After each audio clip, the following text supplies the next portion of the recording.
Hello students, कैसे हो आप सब। उम्मीद करता हूं आप और आपकी जो स्टडी है वो बहुत अच्छी चल रही है। आज की वीडियो में हम चैप्टर नंबर 1 सेट्स के अंदर एक्सरसाइज 1.5 की इंट्रोडक्शन करने वाले हैं, मतलब इसका बेसिक पार्ट करने वाले हैं। तो अगर हम बात करें तो ये आपके सेट्स चैप्टर की लास्ट एक्सरसाइज है। बहुत छोटी सी एक्सरसाइज है, इसके बाद आपका सेट्स जो है वो कंप्लीट है। कुछ बच्चों को डाउट होगा कि 1.6 भी है। देखो 1.6 जो है, आपकी नॉलेज के लिए बता दूं कि वो पुरानी एनसीईआरटी में है, बट वो क्योंकि सिलेबस का सीबीएसई का लेटेस्ट सिलेबस जो है वो उसका पार्ट नहीं है, इसलिए नई एनसीईआरटी में उस एक्सरसाइज को रिमूव कर दिया गया है। तो उस एक्सरसाइज को अभी डिस्कस करने का कोई मतलब नहीं रहता। बट फिर भी जैसे ही हमारा क्लास 11 का सिलेबस जो है वो कंप्लीट होता है, तो मैं अपनी तरफ से हर एक चैप्टर में कुछ ना कुछ एडिशनल क्वेश्चंस जो हैं, लास्ट ईयर के क्वेश्चंस या कुछ भी किसी भी तरह के जो एक्स्ट्रा क्वेश्चंस हैं वो मैं आपको जरूर करवाऊंगा। अब देखो, इस एक्सरसाइज की अगर हम बात करें तो ये बहुत ईजी है, और अगर आपने मतलब लास्ट अभी तक सेट्स की वीडियोस नहीं देखी, आप डायरेक्टली इस वीडियो पे आए हो, तो इसको देखने का कोई मतलब नहीं है, आपको एक भी चीज़ समझ में नहीं आएगी। तो थोड़ा सा ब्रीफिंग कर लेते हैं, जस्ट छोटा सा रिकॉल हो जाएगा। सबसे पहले हमने सेट्स सीखा था, ये बोलते किसको है, रिप्रेजेंटेशन। उसके बाद हमने टाइप्स ऑफ सेट सीखा, एम्प्टी, फाइनाइट, इनफाइनाइट, सिंगलटन। कुछ अपने आप से मैं हमेशा आपको टिप्स एंड ट्रिक्स बताता रहता हूँ। फिर हमने बहुत इंपॉर्टेंट टॉपिक किया था सबसेट वाला, ये बहुत इंपॉर्टेंट है, इसमें एक क्वेश्चन था बहुत इंपॉर्टेंट है, ये आपको एमसीक्यू में लिख के ले लो, पक्का आएगा, इसको ने बहुत ध्यान से करना है। फिर हमने कुछ ऑब्जर्वेशंस की थी सेट्स के बारे में जो आपको मिसलेनियस में काफ़ी हेल्प करने वाली हैं। और लास्ट में हमने किया था operation on sets, union, intersection, difference. अब डिफरेंस पे छोड़ा था तो डिफरेंस से ही स्टार्ट करेंगे, तो इसलिए बोलता हूँ कि इन वीडियोस की नॉलेज आपको होनी चाहिए। इन सभी वीडियोस का लिंक आपको नीचे डिस्क्रिप्शन बॉक्स में एक प्लेलिस्ट मिल जाएगी, वहाँ पर जाके आप चेकआउट कर सकते हो। तो एक अच्छे मन से, एक पॉजिटिव मन से आज की वीडियो को शुरू कर। देखो, ये है आज का हमारा main topic, complement of a set. तो हमेशा की तरह जिस तरह से हमने लास्ट वीडियो का हम देखी है, तो मैंने आपको हमेशा इसी तरह से लिख के बताया इसका मतलब क्या है, ठीक है। Let you be the universal set. आपको पता है यूनिवर्सल सेट क्या होता है, सबसे बड़ा set in any given situation, and A is a subset of you. अब ए अगर यू सबसे बड़ा है तो ए उसका सबसेट नेचुरली होगा ही। Then complement of A is the set of all elements of U which are not elements of A. मतलब कि ए कॉम्प्लीमेंट में वो एलिमेंट आएंगे जो यू के एलिमेंट हैं, मतलब यू के सभी एलिमेंट्स जो ए के एलिमेंट्स नहीं हैं। It is denoted by A dash. अगर ए के ऊपर हम ए की 1 या डैश लगा दें, उसको हम ए कॉम्प्लीमेंट बोलते हैं। कुछ बुक्स में ना ऐसे भी लिखा रहता है कि ए के ऊपर सी लिखा हो तो उसका मतलब है ए कॉम्प्लीमेंट। तो ये दोनों आपको पता होने चाहिए। ये सेट बिल्डर फॉर्म आपको पता है, मैंने आपको ना हमेशा यूनियन की, इंटरसेक्शन की, डिफरेंस की ना सेट बिल्डर फॉर्म बताइए, क्योंकि ये आपको एमसीक्यूज़ में हेल्प कर सकता है। और इसी से मैं आपको रिजल्ट भी बताऊंगा जो आपको कई बार हो सकता है कि आपको एमसीक्यू में हेल्प कर दे, आपकी बुक में शायद नहीं है वो। तो सेट बिल्डर फॉर्म क्या है कि ए कॉम्प्लीमेंट का मतलब क्या है, x belongs to U and x does not belong to A. अब इन दोनों बातों को देख के ना मुझे कुछ कुछ याद आ रहा है। अगर आपने भी लास्ट वीडियोस ध्यान से देखी हैं तो आपको भी कुछ कुछ याद आएगा। ये देखो आपका डिफरेंस ऑफ सेट्स, मैंने आपको बताया भी था वीडियो की स्टार्टिंग में कि यहीं से हम स्टार्ट करेंगे। ए माइनस बी का मतलब क्या होता है, all the elements of A which does not belongs to B. तो ए कॉम्प्लीमेंट का मतलब क्या है, all the elements of U which does not belong to A, which are not elements of A, मतलब तो वही है ना। तो ध्यान से देखो, इसकी सेट बिल्डर फॉर्म क्या है, x belongs to A and x does not belong to B. तो यहाँ पर लिखा है x belongs to U and x does not belong to A.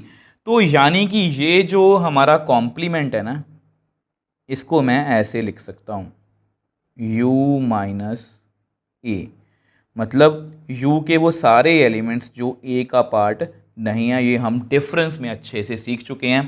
तो हो सकता है कि आपको ये क्लियर हो गया हो 30%, 20%, 10%। अब जैसे ही मैं आपको एग्जाम्पल करवाऊंगा आपको बिल्कुल अच्छे से जो है ये क्लियर हो जाएगा। तो मैं आपको एग्जाम्पल लिख के दिखाता हूँ। अब देखो, ये आपकी एग्जाम्पल है, ये कोई यूनिवर्सल सेट है, 1 2 3 4 5 6, कोई भी ले सकते हो, A to 4, ठीक है। अब आपको पता है एक कॉम्प्लीमेंट हमें लिखना है। तो एक कॉम्प्लीमेंट ने आपको क्या बताया, u माइनस ए है, कि u के वो सारे एलिमेंट्स जो a का पार्ट नहीं है, ठीक है। तो मैंने आपको याद करो, मैं डिफरेंस में ना मैंने आपको एक चीज़ करनी बताई थी कि जब भी आपको माइनस डिफरेंस फाइंड करना हो तो बच्चों को नॉर्मली दिक्कत आती है। तो मैंने ये लिख लिया। तो आपने क्या करना है, ये मैं आपको वैसे समझाने के लिए बता रहा हूँ, आप मैं डायरेक्टली भी बता दूँगा कैसे करना है। तो 2 इसमें दोनों में है, छोड़ दो, 4 दोनों में है, छोड़ दो। तो ए कॉम्प्लीमेंट में कौन से एलिमेंट्स आएंगे? 1 3 5 6। तो ये आपका ए कॉम्प्लीमेंट है और कुछ नहीं है। देखो डिफरेंस में हमने यही सीखा है ना कि जैसे अगर a माइनस बी की बात करें तो b के सारे एलिमेंट जो कॉमन है उनको छोड़ दो, तो a के सारे एलिमेंट कॉमन मैंने छोड़ दिए, बाकी सारे लिख दिए। इसको डायरेक्टली कैसे लिखेंगे? अगर मान लो पेपर में आपको a कॉम्प्लीमेंट लिखना आ जाए, आपको ये करने की जरूरत नहीं है। a माइनस बी में b माइनस ए में आए, ये आपको सीखने की जरूरत है। बट a कॉम्प्लीमेंट में आप क्या करोगे? आपने देखा कि a में 2 4 है, तो 2 4 को छोड़ के बाकी सब कुछ लिख दो, बस इतनी सी बात है। अब सेम वे से इसकी मैं आपको वैन डायग्राम भी जो है वो बना के दिखा देता हूँ। अब देखो ये आपकी वैन डायग्राम है, तो ए कॉम्प्लीमेंट की मुझे वैन डायग्राम अगर बनानी है तो ये आपका यूनिवर्सल सेट है, ये आपका ए सेट है। तो अगर मैं सिर्फ इस पर्टिकुलर एग्जांपल की बात करूँ, ये आपका यूनिवर्सल सेट है, ये आपका ए है, ठीक है। अब ए में 2 और 4 है, तो 1 2 3 4 5 6, तो ये है ना। तो अगर मुझे इसको शेडिंग करनी हो, आपको पता है कि हमारा आंसर क्या है 1 3 5 6, मतलब ए कॉम्प्लीमेंट जो है वो ये बाहर पड़ा है। तो अगर मैं इसको शेड कर दूं तो ये सारा हमारा क्या है? ए कॉम्प्लीमेंट, मतलब ए का सारा हिस्सा वो छोड़ दो, बाकी सारा हिस्सा जो बच गया वो ए कॉम्प्लीमेंट है। तो मैं आपको शेड करके दिखा देता हूँ। तो ये है आपकी वैन डायग्राम, मतलब मैंने देखो ए को छोड़ के, देखो सोच के भी देखो, 2 4 छोड़ दिया, बाकी सब कुछ लिख दिया जो भी यूनिवर्सल सेट में था। यूनिवर्सल सेट में 1 से लेकर 6 तक नंबर से 2 4 को छोड़ के बाकी सबको लिख दिया। तो इस तरह से ये हमारा जो है ये इसकी वैन डायग्राम है। आई होप ये कॉम्प्लीमेंट आपको अच्छे से क्लियर है। अब इसकी कुछ प्रॉपर्टीज़ हैं उसको हम नेक्स्ट पेज पे डिस्कस कर लेते हैं, जो आपको क्वेश्चन सॉल्व करने में काफ़ी हेल्प करेगी। और लास्ट में एक बोनस टिप बताऊंगा जो कई बार आपको MCQs में या क्वेश्चंस में डायरेक्टली पूछा जा सकता है। अब देखो जो नेक्स्ट हम डिस्कस करेंगे वो है प्रॉपर्टीज़ ऑफ कॉम्प्लीमेंट सेट्स। देखो ये जो टॉपिक है ये बहुत इंपॉर्टेंट है। प्रॉपर्टीज़ बहुत हेल्पफुल होती हैं क्वेश्चंस को सॉल्व करने के लिए। इसमें दिक्कत क्या होती है, कई बार हमें याद नहीं रहती। तो अगर आपको याद है, मैंने आपको यूनियन, इंटरसेक्शन और डिफरेंस में भी प्रॉपर्टीज़ करवाई थी, सिर्फ याद नहीं करवाई थी, आपको वो फील करवाया था। अब उसी तरह से यहाँ पर भी हम प्रॉपर्टीज़ को फील करने की कोशिश करेंगे, ताकि इसलिए मैंने यहाँ पर एग्जाम्पल लिखी है। अब इससे आपकी प्रैक्टिस भी हो जाएगी कॉम्प्लीमेंट की, और आपको प्रॉपर्टीज़ जो हैं वो अच्छे से फील भी हो पाएंगी। तो यूनिवर्सल सेट है 1 2 3 4 5 6, और ये कोई ए सेट है 1 3 5, बी कोई सेट है 3 6, ठीक है। तो अगर मैं कॉम्प्लीमेंट की बात करूँ, ठीक है, तो ए डैश लिख लेते हैं। चलो ए डैश की अगर मैं बात करूँ, ए डैश का मतलब क्या होता है? यू माइनस ए, मतलब जो भी यू के वो सारे एलिमेंट जो ए का पार्ट नहीं है, मतलब ए में से, यू में से 1 3 5 को रिमूव कर दो तो कितना रह जाएगा? 2 4 6। ज़्यादा कुछ सोचने को है ही नहीं है, जस्ट ए वाले एलिमेंट्स हमें नहीं लिखने, हमें बी को नहीं देखना, हमें जस्ट यू को देखना है। अगर हम बी कॉम्प्लीमेंट की बात करें तो बी कॉम्प्लीमेंट में आपने क्या करना है? आपने यू को देखना है, 3 और 6 को रिमूव कर दो, कितना रह गया? 1 2 4 5। तो ये आपका बी कॉम्प्लीमेंट है। बस इतनी सी बात है। अगर आपको ये अच्छे से क्लियर है तो हम प्रॉपर्टीज़ भी आपको बहुत अच्छे से जो हैं वो क्लियर होंगी। तो सबसे पहले जो है वो हमारी फर्स्ट प्रॉपर्टी की बात करते हैं। अब जो फर्स्ट प्रॉपर्टी है उसमें हम करेंगे ए यूनियन ए कॉम्प्लीमेंट, ठीक है। तो आपके सामने मैं करके दिखाऊंगा, आपके सामने खुद ब खुद आंसर आएगा। तो आप मेरे को बताओ ए कितना है? 1 3 5, ठीक है। इसलिए बोल रहा हूँ कि अगर आपने लास्ट वीडियोस अच्छे से नहीं देखी तो आपको ये समझ में नहीं आएगा। 1 3, ए कॉम्प्लीमेंट कितना है? 2 4 6। तो अब इसका यूनियन करना है। आपको पता है यूनियन का मतलब क्या होता है? चाहे एलिमेंट ए में हो चाहे बी में, और कॉमन जो है उनको एक बार लिखना है। अब 1 से सीक्वेंस वाइज लिखेंगे, 1 फिर 2 लिख लो, फिर 3 लिख लो, फिर 4 लिख लो, 5 लिख लो, 6 लिख लो, सब कुछ आ गया। कुछ कॉमन तो है ही नहीं था, तो इसमें सारे एलिमेंट्स आ गए। अब ये कुछ जाना पहचाना, ये बेसिकली क्या है? यूनिवर्सल सेट, ठीक है। ये क्या है? Basically universal set. तो मतलब जब भी हम किसी भी सेट का उसी की सेट के कॉम्प्लीमेंट से यूनियन करेंगे तो वो हमेशा हमें यूनिवर्सल सेट देगा। तो ये बहुत इंपॉर्टेंट लॉ है, ठीक है। ये आपको MCQs में आ सकता है। सेम वे से अगर हम इनकी इंटरसेक्शन की बात करें, इसमें 1 है 3 है 5 है, इंटरसेक्शन 2 4 6, ठीक है। अब इंटरसेक्शन बेसिकली आप मेरे को बताओ क्या होता है? Common elements. तो आप मेरे को बताओ इनमें कॉमन क्या है? इनमें कॉमन तो कुछ भी नहीं है, मतलब 5। तो यही आपका लॉ है, मैं आपको लिख के दिखा देता हूँ। ये आपकी पहली प्रॉपर्टी है कॉम्प्लीमेंट लॉ। इसका नेम भी याद रखोगे आप, हो सकता है कई बार आपको नेम से कुछ आ जाए, तो याद रखना जब भी आपको कंफ्यूजन होगी इसका आंसर क्या आएगा, अपने मन में ना कोई भी यूनिवर्सल सेट बना लेना, 1 2 3 4 5 6 एक कोई सेट लिख लेना, उसका कॉम्प्लीमेंट आपको लिखना आता है, तो उनकी यूनियन हमेशा यूनिवर्सल सेट होगी। आपने अपने सामने देख भी लिया, क्रैम नहीं किया हमने, कॉमन कुछ भी नहीं होगा। वैसे भी देखने वाली बात है, ए कॉम्प्लीमेंट का मतलब क्या है कि ए के सारे एलिमेंट छोड़ के बाकी सारे लिखने, तो कॉमन क्या होगा, इनमें खाली होगा। तो इस तरह से ये हमारा कॉम्प्लीमेंट लॉ है। अब सेम वे से नेक्स्ट प्रॉपर्टी की बात करते हैं।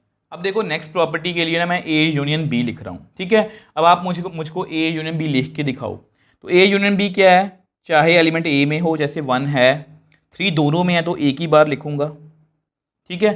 5 एक ही बार लिखूंगा मैं, 6 एक ही बार लिखूंगा। तो ये मैंने लिख लिया ए यूनियन बी, ठीक है। अब ए यूनियन बी तो मैंने लिख लिया। अब यहाँ पर ये मैं कुछ भी याद नहीं करवा रहा, मैं जस्ट आपको प्रॉपर्टीज फील करवाने की कोशिश कर रहा हूँ। तो इनका बहुत ध्यान रखना आपने, इनसे आपके क्वेश्चंस भी क्लियर हो जाएंगे। अब देखो यहाँ पर मैंने क्या लिखा है, ए यूनियन बी का कॉम्प्लीमेंट। मैं आपको बार बार बोल रहा हूँ, ये बेसिक वाली वीडियो देखने के बाद ना आपको क्वेश्चंस तो ऐसे लगेंगे कुछ भी नहीं है। ए यूनियन बी है, वो लिख लिया। अब बेसिकली अगर मैं देखा जाए तो मुझे करना क्या है, मुझे यहाँ पर इसका कॉम्प्लीमेंट फाइंड करना है, ठीक है। ये मान लो कि अगर मुझे ए का कॉम्प्लीमेंट करना हो तो मैं क्या करूँगा, मैं ए के सारे एलिमेंट यहाँ पर छोड़ दूंगा। अगर मुझे इसका कॉम्प्लीमेंट करना है तो मैं यूनिवर्सल यहाँ पर लिख लेता हूँ 1 2 3 4 5 6। तो मैं क्या करूँगा, 1 3 5 6 छोड़ दूंगा, 1 भी छोड़ दो, 3 भी छोड़ दो, 5 भी छोड़ दो, 6 भी छोड़ दो। क्या बच गया मेरे पास, क्या बच गया मेरे पास, सिर्फ 2 एंड 4। आई होप ये आपको क्लियर है, ये क्लियर है, ठीक है। अब इसके बाद हमें यह करना है, इसका आंसर हमारे पास आ गया। तो ये प्रॉपर्टी बहुत इंपॉर्टेंट है। नाउ अब A complement intersection B complement, A complement आपके सामने है, बी कॉम्प्लीमेंट भी आपके सामने है, 1 2 4 5। तो इन दोनों का आंसर कितना आएगा, कॉमन पोर्शन क्या है 2, 4 भी दोनों में कॉमन है, 6 नहीं है, 1 नहीं है, ठीक है। अब इनको अगर ध्यान से देखो तो which implies A union B का होल कॉम्प्लीमेंट जो है वो A complement intersection B complement के इक्वल आ रहा है, ठीक है। तो एक तो रिजल्ट हमने ये बना लिया। एक और देखते हैं आल्सो, यहाँ पर ना हम उल्टा चलेंगे, अब सब कुछ उल्टा, यूनियन से स्टार्ट किया था, इंटरसेक्शन से करेंगे, ठीक है। तो ए इंटरसेक्शन बी, ए और बी में कॉमन आप मेरे को बताओ क्या है। इनमें 3 कॉमन है, बस 3 कॉमन ही है, तो 3 को लिख लेते हैं। अब A union A intersection B का कॉम्प्लीमेंट करते हैं, जैसे यहाँ पर भी कॉम्प्लीमेंट किया था, तो मुझे 3 का कॉम्प्लीमेंट करना है। अब क्या करेंगे, देखो बेसिकली मैं मतलब समझा चुका हूँ कि यू में से 1 2 3 4 5 6 है, 3 को छोड़ दो, बाकी सब कुछ लिख दो। कितना आएगा, 1 2 4 5 6। आई होप ये आपको क्लियर है, ठीक है। अब इसके बाद मुझे क्या करना है, नाउ इसके बाद मुझे एक बार आपको सब कुछ अजीब लगेगा, बट इसके बाद आपको लॉ क्लियर हो जाएंगे। मैं आपको लॉ याद करने का तरीका भी बता दूंगा। ए कॉम्प्लीमेंट, यहाँ पर इंटरसेक्शन था, मैंने यूनियन कर दिया। इन दोनों की यूनियन बताओ मेरे को आप। तो अगर मैं आपको लिखना चाहूँ, इसको लिख ही देता हूँ एक बार, 2 4 6 यूनियन 1 2 4 5। तो इसका आंसर कितना आएगा, 1 लिख लिया, 2 दोनों में एक ही बार लिखूंगा, 4 दोनों में एक ही बार लिखूंगा, 5 एक बार लिख लो, 6 एक बार लिख लो। तो ध्यान से देखो, यहाँ पर भी हमारा ये जो है ये सेम है, ठीक है। अब इसको पता क्या बोलते हैं, इसको हम बोलते हैं डी मॉर्गन्स लॉ। मैं आपको नेक्स्ट पेज पे लिख के भी दिखा, देखो यहाँ पर मैंने आपको फील करवाया कि डी मॉर्गन्स लॉ होता क्या है, ठीक है। तो अब नेक्स्ट पेज में आपको इसको याद करने का तरीका भी बता देता हूँ। अब देखो ये आपका डी मॉर्गन्स लॉ, इसको याद करने का आपको तरीका बताता हूँ। देखो आपने ये सुना होगा, बहुत से बच्चे ना जब छोटे थे तो ये गलती करते थे कि a प्लस बी का होल स्क्वायर क्या होता है, वो बोलते हैं ए स्क्वायर प्लस बी स्क्वायर। आपको पता है ये ऐसा नहीं होता, ये बेसिकली जो स्क्वायर है जब अंदर जाता है तो ऐसे खुलता है।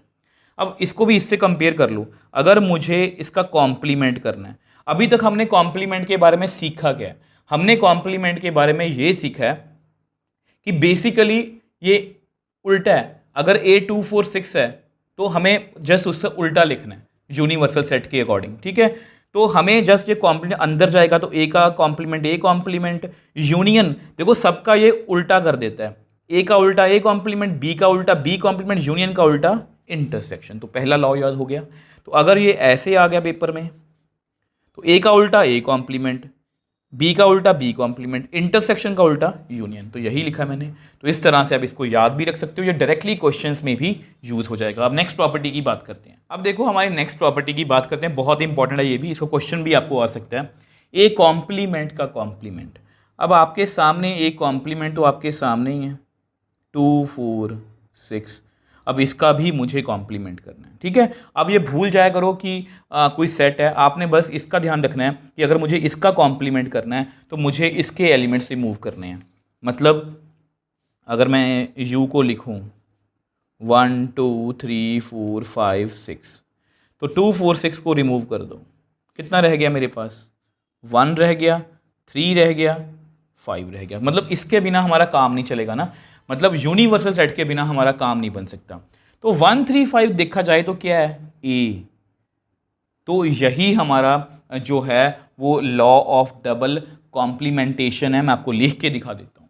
अब देखो ये आपका लॉ ऑफ डबल कॉम्प्लीमेंटेशन है, ठीक है। तो जब भी हम किसी भी सेट का डबल कॉम्प्लीमेंट करेंगे तो सेम सेट ही आ जाएगा, तो इसमें कुछ भी मुश्किल नहीं है। अब लास्ट जो है वैसे वो आपको मतलब कि डायरेक्टली क्लियर भी हो जाएगा, मैं आपको लिख के दिखा देता हूँ। अगर मैं आपको कहूँ कि U कॉम्प्लीमेंट ही फाइंड कर दो यूनिवर्सल सेट का ही, तो हमारी जो डेफिनेशन है, देखो ए कॉम्प्लीमेंट की डेफिनेशन मैं आपको समझाना चाह रहा हूँ, मैं क्रैम नहीं करना। ए कॉम्प्लीमेंट की डेफिनेशन क्या है? U माइनस ए, ठीक है। तो U कॉम्प्लीमेंट की डेफिनेशन क्या होगी? U minus U। देखो कोई भी कॉम्प्लीमेंट मुझे फाइंड करना हो, मुझे यूनिवर्सल सेट में से वो सेट को माइनस करना होता है। अब अगर यहाँ पर यही सेट है U कॉम्प्लीमेंट अगर, तो U में से मैं U को माइनस करूँगा। तो अगर मैं U में से U को माइनस करूँगा, आप लिख के देख लो, वैसे आपको क्लियर है।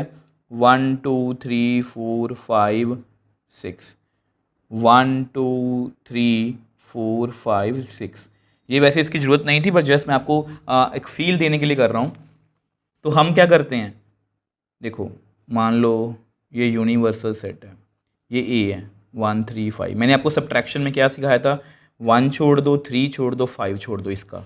अब इसका 1 भी छोड़ दो, 2 भी छोड़ दो, 3 भी, 4 भी, 5 भी, 6 भी। तो मेरे पास बचा क्या? 5।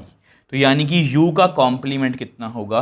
5। ये आपको याद रखना है। अब सेम वे से 5 का कॉम्प्लीमेंट, तो 5 का कॉम्प्लीमेंट क्या होगा? यूनिवर्सल सेट में से 5 को रिमूव कर दो। यूनिवर्सल सेट कितना है? 1 2 3 4 5 6। अब 5 का मतलब है खाली सेट, तो मुझे कुछ यहाँ से रिमूव ही नहीं करना, सारा कुछ तो है। तो इसका आंसर कितना आएगा? 1 2 3 4 5 6। तो ये क्या आ गया? Universal set. तो ये आपका जो लॉ है ये है law of empty set and universal set. मैं आपको लिख के दिखा देता हूँ। अब देखो ये इनके नेम है लॉ ऑफ एम्प्टी सेट, मतलब अगर 5 का कॉम्प्लीमेंट यूनिवर्सल सेट है, यूनिवर्सल सेट का कॉम्प्लीमेंट 5 है। तो ये भी आपको MCQs में हेल्प कर सकता है। आई होप ये आपको अच्छे से क्लियर है।